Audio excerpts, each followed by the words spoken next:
Welcome to the Putting Your Business on the Map podcast. My name is Landon Blake. I am your podcast host. Thank you for listening. Welcome to the podcast. If you're curious and you'd like to learn more, we have a special page for the podcast up at www.landonblake.com. Make sure you check that out. We've got our show notes there. You can also download the podcast in your favorite audio format. You should also be able to find the podcast on Spotify and on YouTube. So we've got the podcast episodes in both of those places. So if you use one of those apps or services, you can subscribe to the podcast there. Full disclaimer, I record most of these episodes at my home in Stockton, California. I am married to a crazy Mexican woman, and I have 2 dogs, so you may hear her or the dogs during the podcast episode. I just want to warn you ahead of time. I love all 3 of them, but they are noisy. So if you would like to sponsor a private recording studio for the podcast, make sure you reach out to me and let me know that. Otherwise, you may have some background noise. So with that disclaimer out of the way, we're going to jump right into today's episode. This is the digitally remastered version of episode 2 of the podcast. So thank you to Carly for preparing the outline for this. So the first time I recorded episode 2, the audio quality was really bad. So I wanted to re-record it. So I re-recorded episode 1, and today I'm going to re-record episode 2. So hopefully this sounds a lot better for you guys. So thank you, Carly, for preparing my outline. Appreciate that. So in this episode, we're going to talk about a client that I had to fire from our first 3 years in business, and and talk about why I fired them. It was, in hindsight, one of the best decisions I ever made. It was an extremely difficult decision. It was very traumatic for our business. That at the time I fired the client, they were, 70% of the company revenue, and I ended up having to let go of a couple guys that I really liked after I fired the client because I couldn't immediately replace that work. We've replaced it now, but it took time to do that. So it was a very difficult decision, and it was traumatic, and there were consequences that I regret. And so I want to talk about, number one, how did I get in that situation? Kind of number 2, why I fired the client. Number 3, like the thing that finally pushed me over the edge. And then, number 4, what do we learn from this? Because I think it's a really important lesson. And I can't remember if I mentioned this the first time I recorded this episode, but I remember when I was thinking about starting a business, I was talking to a civil engineer at a professional association meeting. His name's Chad. I don't know if he'll ever listen to this, but if he does, he'll know who he is. And I asked him, if there's one thing you could tell me that you learned that was important, what do you think it is? And I can't remember exactly what he said, but the gist of it was, be picky about who you work for. And I didn't realize how important that was going to be, and that's why I ended up making the mistake I made with this client. So Chad was wise, and I don't know if he was inherently wise or if he also learned this lesson the hard way, but that was good advice that he gave me, and I should have asked more questions and paid more attention to what he told me. So let me explain kind of what happened. So how I got hooked up with this client and kind of how things started, and then some early warning signs that I had. So this was a civil engineering company. It was small, fairly small. So I don't know, 10 to 15 people. They did civil engineering and land surveying. Almost all of their work was developing single-family home subdivisions here in the Central Valley, California. And almost all of their work came from a single client. And that was part of what got me into trouble, and we could talk about that a little bit later in the episode. So what happened was this surveyor, this civil engineer. So there was one licensed civil engineer. And they had one licensed civil engineer who owned the company, and then there was one licensed surveyor that worked for him. So their licensed surveyor quit and went to a competitor, and so they were in a really bad spot. They had survey work in progress and subdivision maps that they were trying to process, and they no longer had a license. The civil engineer was not licensed before 1982, so in California that meant he couldn't stamp survey maps. So they were in a pretty bad spot. They were in a difficult situation, and we had some mutual acquaintances and ended up getting connected. And this civil engineer really wanted me to go to work for him, and I said, I've got my own team. I don't know. We were 4 to 5 people at that time. I said, I've got my own team. I started my own business. Just a year ago. I'm not ready to just go to work for somebody. He'd hired my whole team, so I'm not ready to do that. I said, but I'm be willing to work with you as a sub and go exclusive, if there was the right amount of work involved.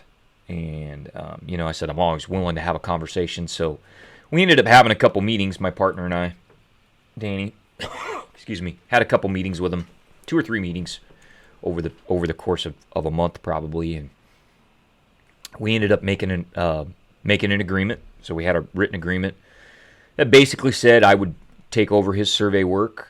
So I would take over his survey work. I wouldn't work directly for his clients without his permission. We wouldn't poach each other's employees. And I think we put in there I was going to have final say over the price of the survey work. And I told him, I said, look, I'm not going to cut corners, and we aren't probably going to do this for the same price you were doing it before. But remember, he was in a pretty desperate situation. So they put us on as a sub, and we started working for him.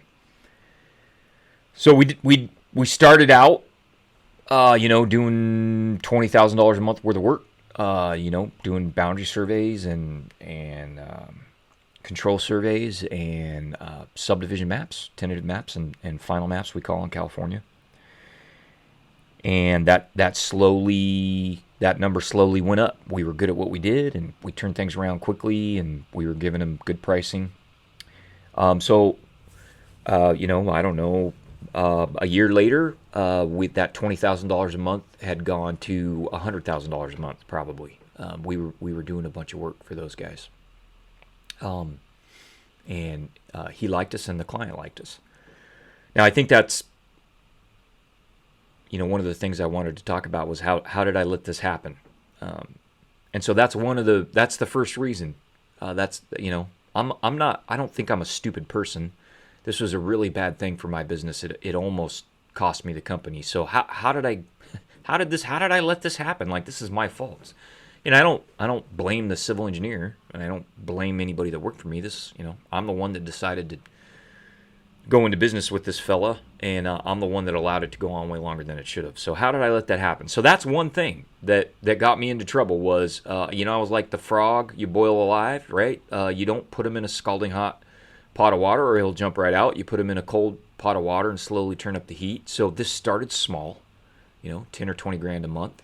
And we just, over the course of a year, kept doing more and more work.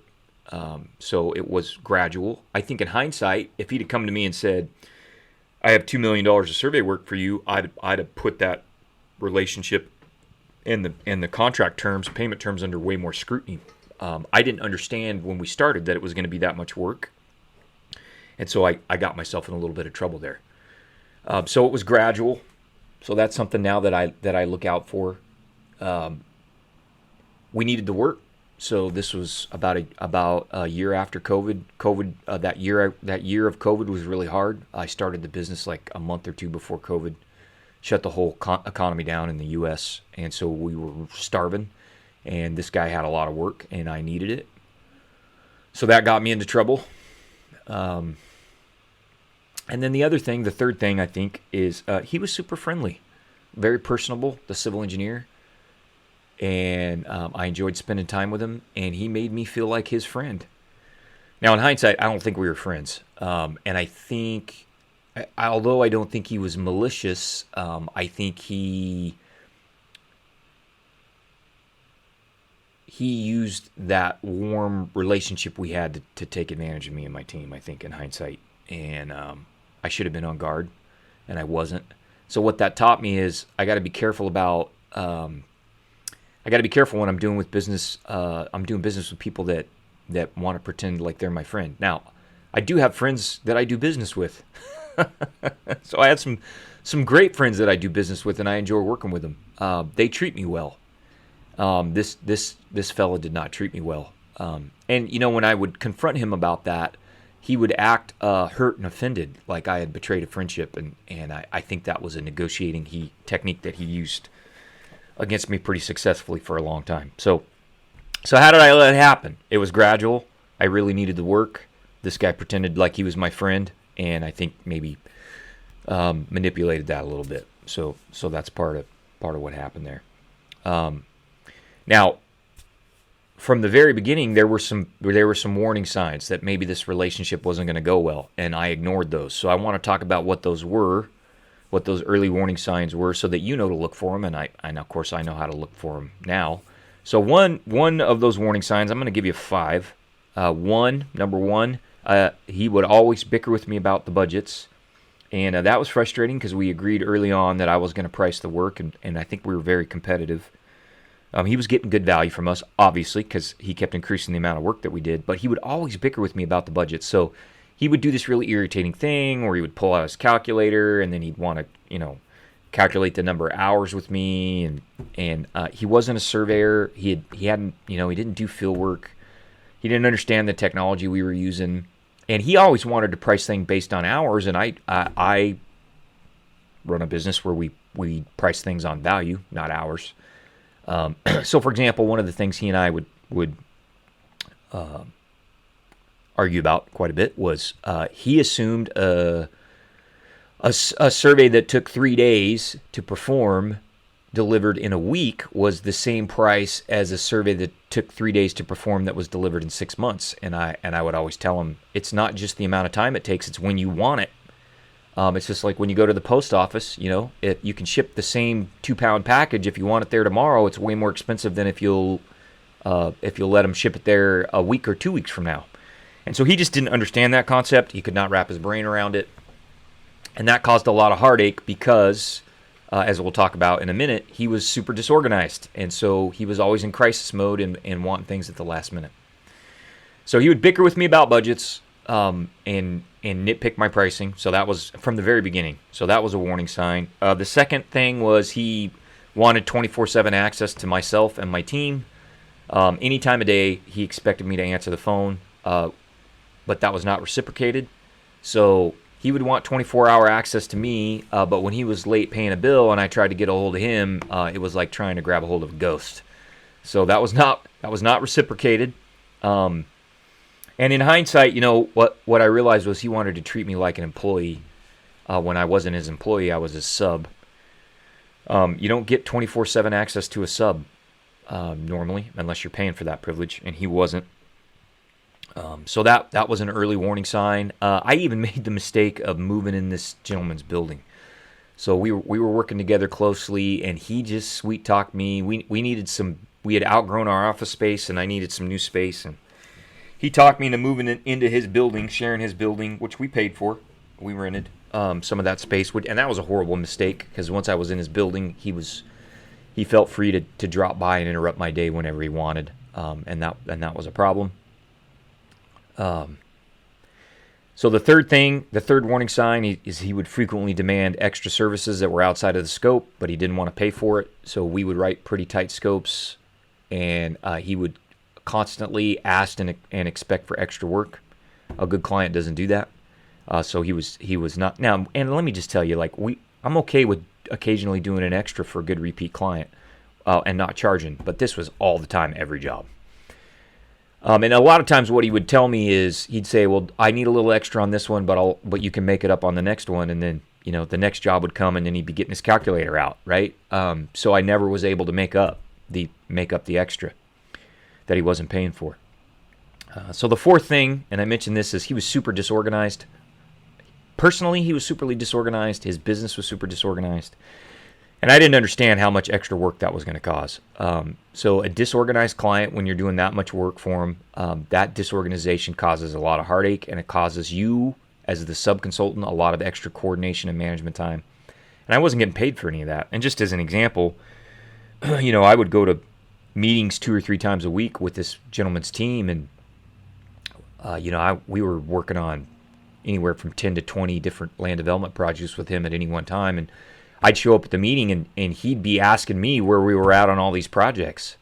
So it's, to some extent, I was becoming his project manager, and he had 2 or 3 project managers working for him that, they just weren't organized and they weren't doing their job. And so I was doing a bunch of that project management because of their disorganization and wasn't getting paid for it. I mean, I had spreadsheets. I was tracking where we were at with all these projects, and I wasn't getting paid for any of that time. So his disorganization was a major problem.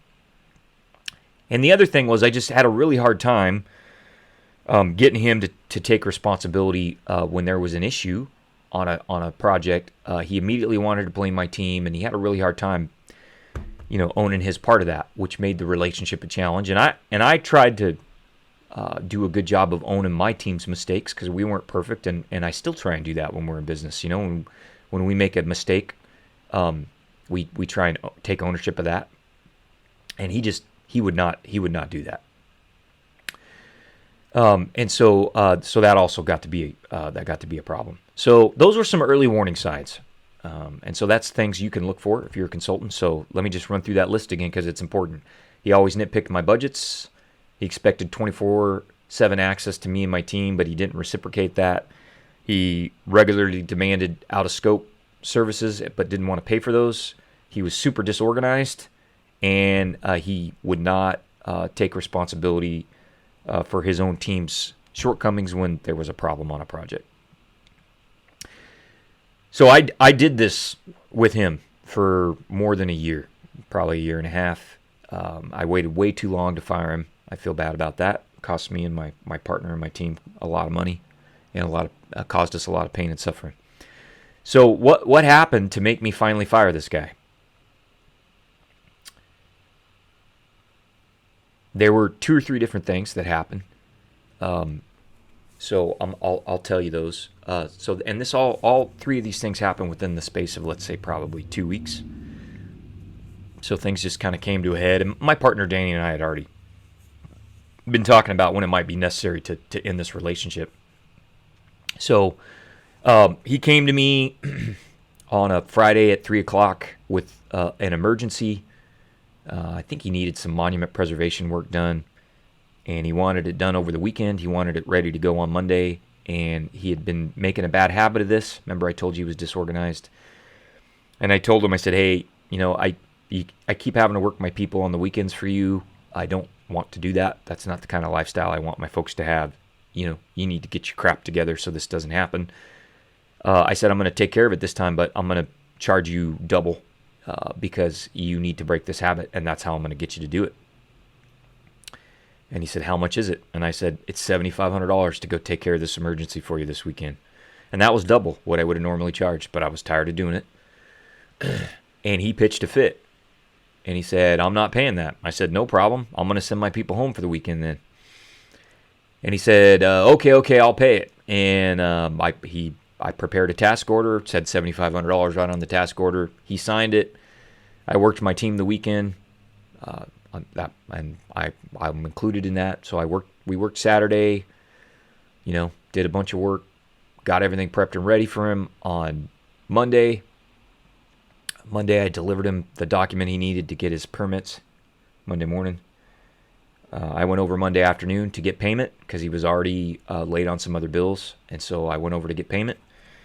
And his CFO handed me a check for $2,500. And I said, what's this? She said, that's your payment for the weekend work. I said, that's not the price we agreed to. She said, you got to take that up with my boss.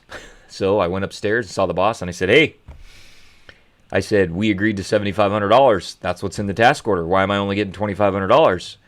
And I can't remember exactly what he said, but the gist of it was, you and I both know that work was only worth $2,500. It doesn't matter what's in the written task order. And I didn't fight with him about it. I turned around and walked out of the room. But that was that was one of the things that happened that made me realize this guy isn't going to change. He won't even respect what he puts in writing. I mean, that was like 2 days earlier, 3 days earlier, he had agreed to that and put it in writing, and then, 2 days later, completely went back on his word to me. So that happened. The other thing that happened was my wife and I took a trip for I can't remember. I think it was our 15th anniversary, or I don't remember. It was an important anniversary. So we took a trip out of town. We hadn't done that for a while because we were too poor when we started the business. But so we went out of town on our anniversary trip, and this client was late paying a fairly large bill, so it was $25,000 or $30,000, which for us at the time was a whole payroll.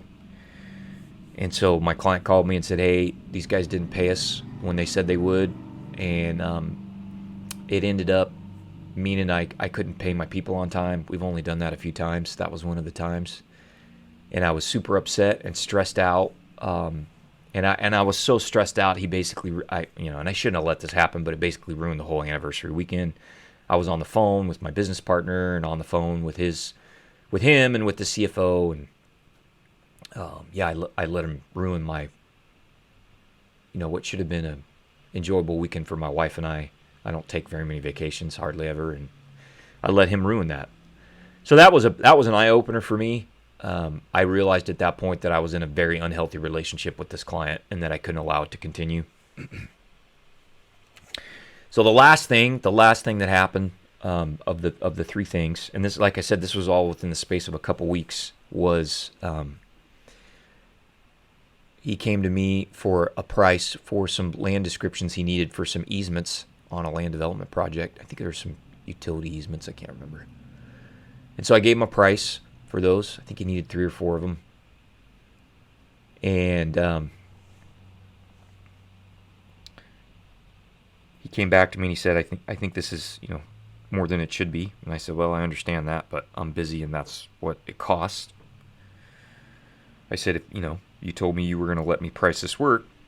I said, you can find another surveyor to do that if you don't think I'm being reasonable.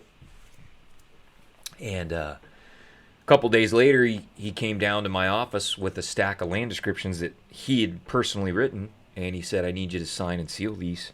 I said, what are these? He said, well, these are the land descriptions that I asked you to write. You were too expensive, so I did them myself. And I kind of chuckled a little bit, and I looked at the land descriptions, and they were not even close to being technically competent. He didn't know what he was doing. And I told him, I said, I'm sorry, but I said, I can't sign these. They aren't technically correct. And I said, even if they were, I still wouldn't sign them. I'm not your rubber stamp. And he got really upset. Told me I was unreasonable and trying to take advantage of him, and kind of stormed out of my office. And so that was it. Once I realized he was willing to basically just ask. Oh, by the way, he didn't even offer to pay me to be a rubber stamp. He just thought I was going to stamp those things with no questions asked for free, and I wouldn't have stamped them at any price. So then I realized this guy is beyond reform. I will never change him. And that was one of the. I kept hoping he would change. I thought I could change him, right? Like we can apply technology and good practice and make him a lot more money, and move his clients' projects through the land development process twice as fast, and he'll see the value in that. And I just realized he was never going to change. I was never going to change him. He was always going to, he was playing a zero-sum game, and he was always going to take the value we were providing without reciprocating. And that was a really sad day for me, because we had a good opportunity there to do a lot of good work for his client, and I couldn't make it happen. And so I had to fire him. So I met with him, and he had come to me for some proposals on a bunch more work, and I met with him. I said, I'm sorry, but I can't. Now, by that time, I had moved out of his office. So 6 months before I fired him, I moved out of his office, the space we were leasing in his office. He was very upset, and I told him, I said, this is a warning shot for me. I said, you're not holding up your end of the agreement, and you're not treating us well. I said, I'm moving out of your building. I said, if you don't get your act together and start keeping your word to me, I said, I'm not going to be your surveyor anymore. So anyways, so I wasn't even in his building anymore. And I thought that was going to shake him up a little, like scare him, help him appreciate I was serious, and it didn't. So I went and met with him, and I said, I'm sorry, but I'm not going to propose on this work. And he was a little bit incredulous. He said, what do you mean you're not going to propose on the work? I said, well, I'm not working for you anymore. And he said, well, he said, I've got $1 million worth of work for you to do the next 6 months. And I said, I'm sure you do. I said, I know you do. I know you have it. I said, the problem is I will spend $1.1 million doing that work. And when I say spend 1.1, I don't mean at my hourly charge rates. I mean wages and overhead. I was going to lose $100,000 doing that $1 million worth of work for him. I said, I'm not going to do that anymore. I said, I'm sorry. And he was really upset. But that was the end of the relationship. So, what do we learn? What are the lessons there? That was a huge mistake I made. I'm not proud of it. It cost my company and my team a lot. Cost my partner Danny and I a lot of money. So what do we learn from that? It's hard to change a client, especially a client that's been in the business for a long time. So I was arrogant. I thought I could do that. I couldn't. So don't overestimate your ability to change a client. I waited way too long. I mean, the signs were there from the very beginning. I should have fired that guy after 90 days. Maybe not even 90 days, maybe 60 days. So I waited too long to put my foot down and to finally fire him. The other thing, and this is really important, is you got to make sure you're working with a client that respects your time. This guy just wanted all kinds of my time and didn't want to pay for it. He just didn't respect the value of my time. And I think part of the reason was he didn't respect the value of his own time. So he had one client that he was doing all of his work for. He was afraid of that client. He wouldn't tell the client no. He got pushed around by his client. It's a really unhealthy position to be in as a consultant. And so because he didn't value his own time, he didn't value my time. And I certainly valued my time a lot more than he did. And so you need to work with clients that value your time. And I still have this conversation with clients today. I occasionally, when I do small land development projects, I have clients that want me to just be their project manager, but they don't want to pay for that time. And I tell them, I have to charge you for this time. I am not going to run your project and manage all your other subs and coordinate with the agencies and do all this running around and not get paid. I don't do charity work for people that are doing land development. I just don't. So you need to make sure that the clients are respecting your time. And part of how you do that is you make them pay for you to be in meetings. And if they're disorganized and that creates extra coordination and management work for you, you need to charge them for that and have that conversation with them. So I would certainly handle that differently. And the next time. And then don't allow promises of future profit to excuse bad behavior in the present. This guy was always promising me I would make it up on the next job, and he had a ton of work. I mean, I was doing $100,000 worth of work for him a month at one point. I mean, he had a ton of work, and he was always telling me, we'll make it up on the next one, we'll make it up on the, and then never happened. And so I just learned. I don't care about your next project or your project 6 months down the road. I have to make money on this project today. A reasonable profit. I'm not saying I got to gouge people, but I just don't do loss leaders anymore. I don't do loss leaders for clients. It's a horrible business practice. That needs its own episode, loss leaders. Civil engineers do it with survey work all the time, but I don't. We don't do projects here at a loss for clients. We won't. It's not sustainable, and it sets really bad expectations. So, in hindsight, I don't blame the civil engineer for this. He's retired now, by the way. I don't blame him. I don't blame anybody on my team. I have to own this was my fault. I went into business with a bad client and ignored the early warning signs and worked for him way too long. So I will never repeat that mistake. It taught me a lot of valuable lessons. I should have listened more carefully to Chad when he warned me. But now I know. I'm talking to you about it. I will be way more, we are now way more careful about the type of clients we work for. We demand that clients pay our bills on time. We demand that they respect our time. And I think we're happier. Our clients are happier. My team is better off. By the way, we don't work weekends. I don't think we've worked weekends.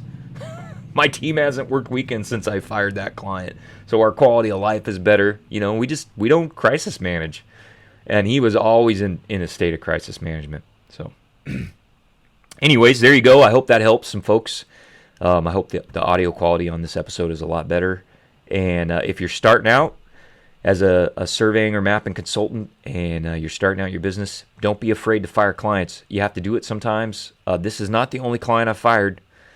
Now, I don't regularly fire clients, but I have done it a handful of times. So maybe once a year, maybe not quite, maybe once every 2 years. Redefine Horizons has to fire a client. It's not something that we like doing, but I've learned, just like occasionally firing a team member, firing a client is one of the most important business decisions you can make. And it's hard, it's awkward, it's uncomfortable, just like firing a team member, but it needs to be done sometimes. So don't be afraid to fire a bad client if you need to do that.